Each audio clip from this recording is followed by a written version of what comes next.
Welcome to The Right Focus, a podcast for writers, newbies and veterans, and everyone in between. We're hosted by M.A. Lee with the assistance of Remy Black and Edie Rooms, all from Writers Inc. books. Our focus is productivity, process, craft, and tools. Each episode lasts as long as it takes to fix a quick dinner, drive a short commute, or take a brisk walk. Resources and links are in the show notes. Visit us at therightfocus.blogspot.com. Now, on to this week's episode.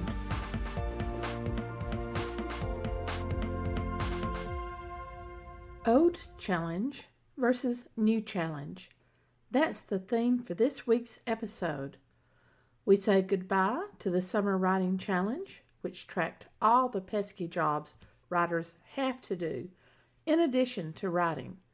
And we welcome in the August Word Count Challenge, which is the kind of challenge that writers want to focus on, new words only.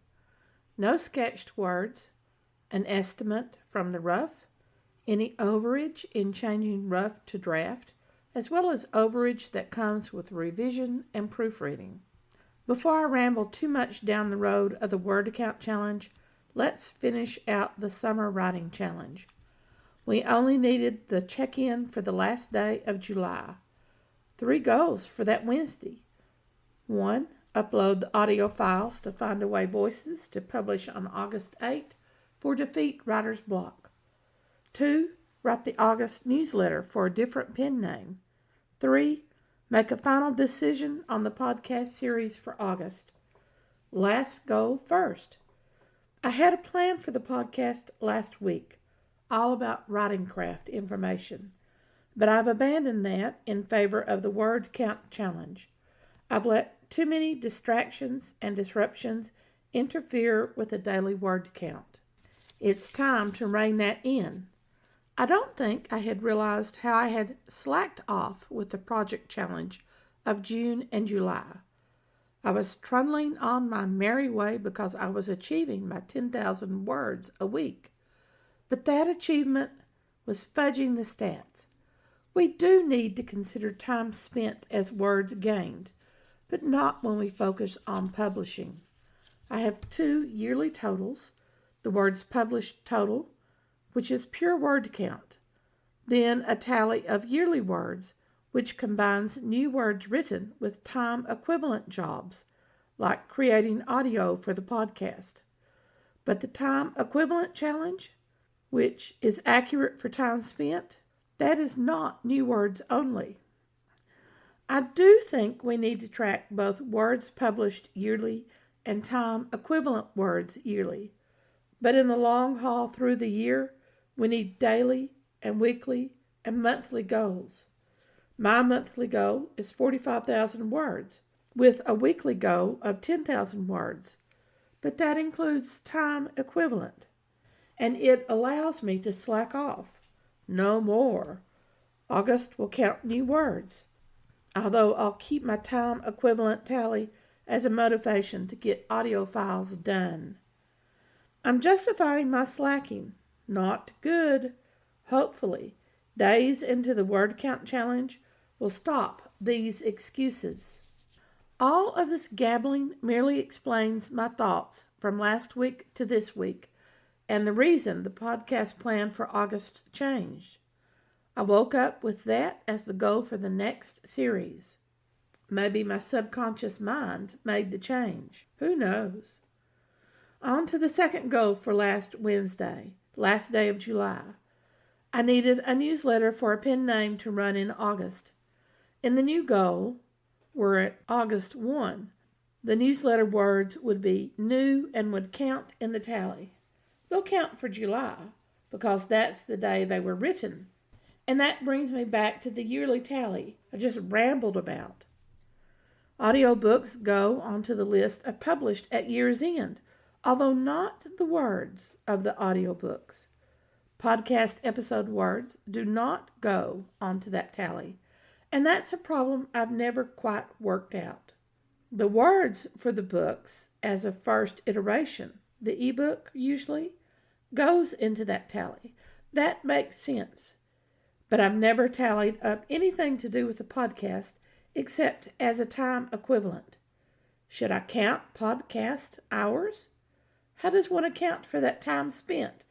Because the podcast, drafting, recording, editing, writing promotion information, uploading and posting, that all takes time. The episode hours wouldn't count time spent. That gets lost. Research for stories and for the podcast, that also slips away. Do you see the reason I went to the time equivalent tally? I wanted an accurate recording of my writing life, and the time equivalent tally allows a closer estimate, but it's not quite accurate. Maybe I should do time spent only, like a lawyer with his billable hours. Anyway, the newsletter was drafted, then uploaded to my email service, tinkered with to add images and links, then set for a publication date. 254 new words. Time equivalent, 1 hour. On the proof and revision of the email and the actual setup on the email service. Primary goal for the last day of the Summer Writing Challenge was uploading the audio files to Findaway, an audiobook distributor. Some writers are pulling out of Findaway after their changes to their terms of service. I haven't, not with my very niche nonfiction, but I will be hesitating with my fiction whenever that gets done. I finished most of the metadata and distribution tabs the other day, so I completed that first of all. Then I tabbed over to the audio section. First comes the opening audio file. Basically, this title is by this person and narrated by that person. One and the same for me. Then comes uploading each individual chapter file and correctly titling them. The closing and sample files complete the uploads. The opening and closing audio runs about 20 seconds each. The sample, an actual taste of the book with no spoilers, can be 1 to 5 minutes. Mine was about 2 minutes. Then it's submit and confirm. At that point, Findaway gives a total runtime. Defeat writer's block is about 4 minutes over 4 hours. The last check of the metadata, and Findaway won't let me advance. I've done something wrong. What could it be? It's always something. I have the wrong cover file. They want a ping, not a JPEG. That's an easy fix. Last thing of all, Findaway suggests I have an overpriced audiobook and offers a suggestion, to which I add $1, then accept.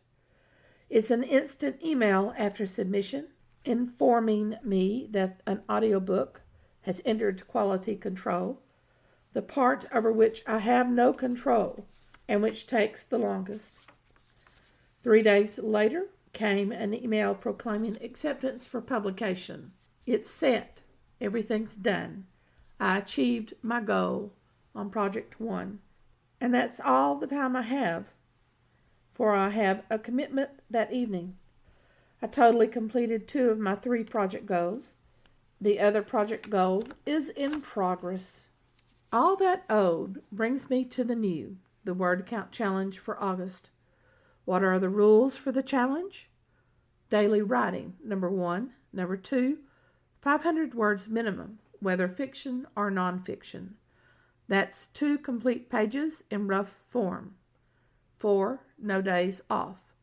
5, 3,500 words per week minimum. 15,500 words for the month minimum. I hope to achieve more than that. 6, any missed words have to be made up ASAP. As before, I'll draft and prepare the episode on Tuesday for publishing at our usual early Wednesday time. My goal time equivalent is 10,000 words a week, 45,000 words per month. That, in actual words, would be the dream. I anticipate that I shall land somewhere in the 20,000 range. High 30,000s would give me satisfaction, if not achievement. August started on Thursday, so how have I done with this new word count challenge? I have 6 days to present, and major commitments on 4 of those days. I'm also looking ahead because I know I have a week at the end of the month that will be difficult for writing. My first task now is to complete the third short story. The last time I touched it, the word count stood at 3,965 words in the draft, with a sketch on a string of emails. Thursday, August 1, I managed 1,010 words. Then my commitments started. Friday, 502 words. Saturday, 621. Sunday, 428. And Monday, 569, which finished the story. A total of 3,130 words to finish it, all over 5 days. The story total is 7,095 words. Without the commitments, I might have knocked that out on one day. With the commitments, I squeezed in an hour over each of 4 days and finished it. It needs its 3 rounds of proofing. The second story needs its last corrections. If the story increases during revision, those are new words. Today, Tuesday, will serve as my nonfiction day. The draft for this episode is over 1,000 words. I will record the final total when I finish for the day. I'll also record my time equivalent total. My next writing task is to get stuck into the next story. I have a little description as a guide, a tagline, a direction, and I'm already thinking about changing the background situation. I have a page of ideas to start, none of them countable for the word count challenge. I'm also going to limit the length of the podcast episodes here in August. Reporting on the challenge, no extra info, and any extra time on audio files for Project 2 of the Summer Writing Challenge, as soon as the scratch goes away in my voice. I'm not letting that goal drop. So, I have to do 15 short stories as audio files, 1 short story to proof, 2 short stories to write, and a fantasy novella to burn into, and hopefully 2 books to publish at the end of the month, and another audiobook and its ebook and paperback in September. Is that too much to do? I hope not. 6th day of August, over 4,300 words. That's 721 words per day on average. Here we go into our word count challenge. Join us as we write on. Thanks for listening to The Write Focus, a podcast for writers at all levels, hosted by Emma Lee from Writers Inc. Books, assisted by Remy Black and Edie Runes. Our focus is productivity, process, craft, and tools. Music is licensed through Audio Jungle, called Background Music Loop. Its creator is Alexander Polishchuk, known on Audio Jungle as Plastic 3. The music comes in different iterations. Show notes and resource links for this and other episodes can be found at thewritefocus.blogspot.com. Write to us at linkbooks@aol.com when you have questions, comments, and speculations. We will try to answer you as quickly as possible. By the way, we will not mind your email address. That's rude. If you find value in our content, share with your writing friends or write a review. We're small beans here without the advertising budget of the big peeps, and you can make a difference. And whatever occurs, write on.